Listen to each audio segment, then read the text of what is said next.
સુરતથી મહત્વના સમાચાર બેંકમાં 50 લાખની લૂંટનો મામલો ક્રાઇમ બ્રાન્ચે આરોપીના પગમાં ફાયરિંગ કર્યું હોવાની જાણકારી પોલીસ પર આરોપીએ પહેલા હુમલો કર્યો હતો ગુનાની જગ્યા પર આરોપીને તપાસ માટે લઈ જવાયો હતો હાલ ઇજાગ્રસ્ત આરોપીને સુરત નવી સિવિલ હોસ્પિટલ ખસેડાયો છે આરોપીઓએ લૂંટ કર્યા બાદ ગાડી અને હથિયારો કુરસદ સંતાડ્યા હતા લૂંટમાં વપરાયેલા હથિયાર વડે હુમલો કરતા પોલીસે કર્યું હતું ફાયરિંગ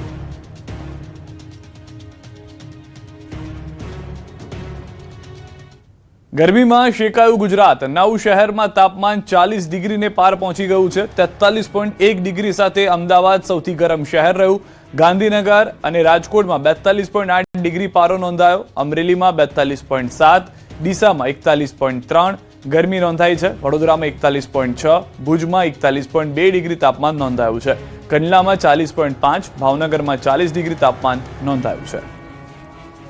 તો અડધા ગુજરાતમાં હીટવેવની આગાહી હવે ગરમી 149 વર્ષનો રેકોર્ડ તોડશે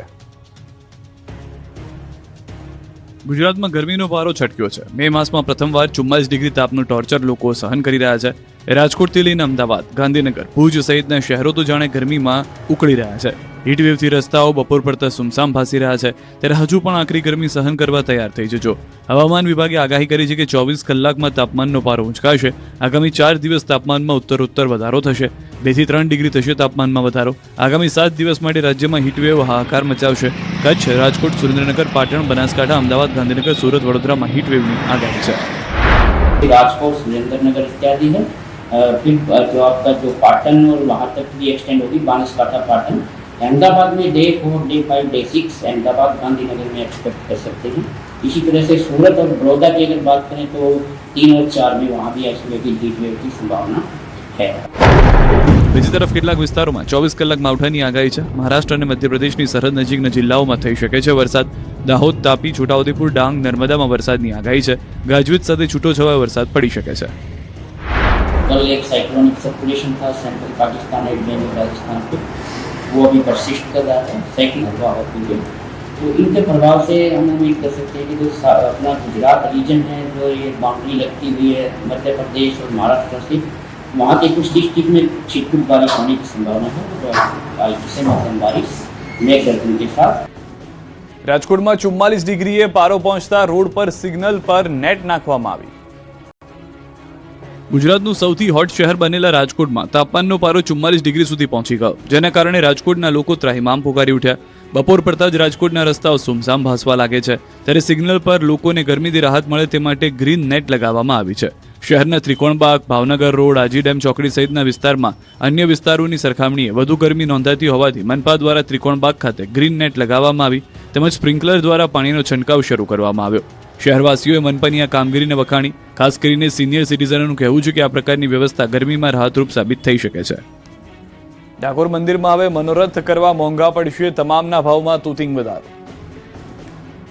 ડાકોરના રણછોડરાયની ભક્તિ હવે ભક્તોને મોંઘી પડશે કેમ કે ડાકોર ટેમ્પલ કમિટી ભક્તો દ્વારા કરવામાં આવતા તમામ મનોરથના લાગમાં ધરખમ વધારો કરાયો છે ડાકોર મંદિરના સોનાના શિખર ઉપર ધજા ચડાવવા પહેલા ભક્તોને 610 રૂપિયા ખર્ચવા પડતા હતા પરંતુ હવે ખર્ચવા પડશે 2500 રૂપિયા એ જ શિખર ઉપર 52 ગજની ધજા ચડાવતા ભક્તને પહેલા 2500 આપવા પડતા હતા હવે ખર્ચવા પડશે 11000 રૂપિયા તો બાધા માનતાના રાજભોગમાં ભક્તોને પહેલા ભરવા પડતા હતા 3900 રૂપિયા હવે ભરવા પડશે 9345 રૂપિયા તો ભક્ત દ્વારા કરાવાતા કુંજ મનોરથમાં પહેલા ભક્તોને ભરવા પડતા હતા 5100 રૂપિયા અને હવે ભરવા પડશે 11000 રૂપિયા તો પહેલા ભક્તો જો તુલસી વિવાહ કરાવવા હોય તો ભરવા પડતા હતા 25000 અને હવે ભરવા પડશે 51000 વડોદરાના અટલ બ્રિજ પર કાર બેકાબુ બની બીજી કાર સાથે અથડાઈ તો વલસાડમાં રિવર્સમાં આવ્યું મોત બ્રિજ પર પૂરપાટ દોડતી કાર ચાલકે અચાનક સ્ટીયરિંગ પરથી કાબુ ગુમાવ્યો અને પહેલા બ્રિજની દિવાલ સાથે ટકરાઈ અને પછી અન્ય કારને ટક્કર મારી ઊંધી વળી ગઈ દ્રશ્યો વડોદરાના છે જેના સૌથી વ્યસ્ત અને જાણીતા અટલ બ્રિજ પરથી રૂવાડા ઉભા કરી દે તેવા દ્રશ્યો સામે આવ્યા છે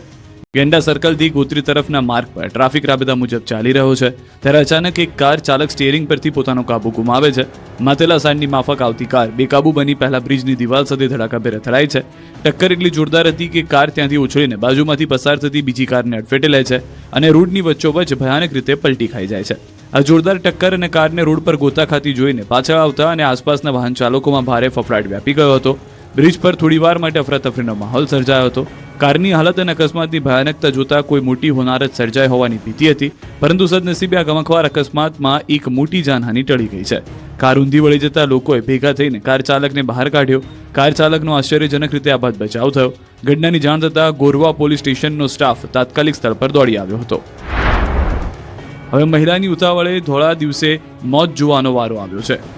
જુઓ કઈ રીતે રમરમાટ દોડતું આવ્યું મોત. આંખો પહોળી થઈ જાય એવા દ્રશ્યો વલસાડના કોસંબાના છે, જ્યાં એક ટ્રક રિવર્સ આવી રહ્યો હતો. આમ છતાં મહિલા ઝડપથી દોડીને રોડ ક્રોસ કરવા જાય છે, ત્યારે જ ટ્રકની સ્પીડ વધી જાય છે અને મહિલા પર વ્હીલ ચડી જાય છે, જેથી મહિલાને ગંભીર ઈજા પહોંચે છે. લોકોના મારના ડરથી ટ્રક ચાલક ભાગી જાય છે. ભાગડાવાડના નવીનગીરી વિસ્તારમાં થોડીવાર માટે અફરાતફરી મચી ગઈ. ટ્રકે સૌપ્રથમ એક ઘરની દિવાલ અને એક વીજપોલને ટક્કર મારી અને ત્યારબાદ રસ્તા પરથી પસાર થઈ રહેલી એક મહિલાને અડફેટે લીધી. વીજપોલને ટક્કર વાગતા આસપાસના વિસ્તારનો વીજ પુરવઠો પણ ખોરવાયો, તો ટ્રકની ટક્કરથી દિવાલ પણ તૂટી ગઈ.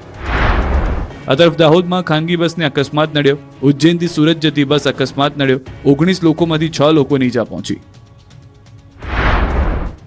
વાપીની કંપનીમાં ભીષણ આગથી દોડધામ.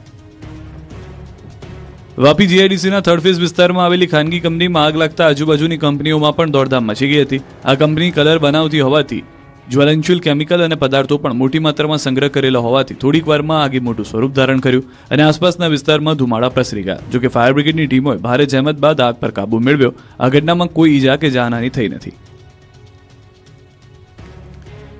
સુરતના મસાલા માર્કેટમાં આરોગ્ય વિભાગની તવાઈ. સુરતમાં ભેળસેળિયા તત્વો પર આરોગ્ય વિભાગે તવાઈ બોલાવી છે. સતત 2 દિવસથી આરોગ્ય વિભાગ ભેળસેળ કરતા લેભાગુ પૈસાના પૂજારી બનેલા વેપારીઓના એકમ પર તવાઈ બોલાવી રહી છે. ગઈકાલે આઈસ ગોલા અને મેંગો શેકના વેપારીઓને ત્યાં દરોડા પાડ્યા હતા. કલર મિક્સ કરતા હોવાનું સામે આવ્યું, ત્યારે શુક્રવારે મસાલા માર્કેટમાં આરોગ્ય વિભાગની ટીમે પહોંચીને સપાટો બોલાવ્યો.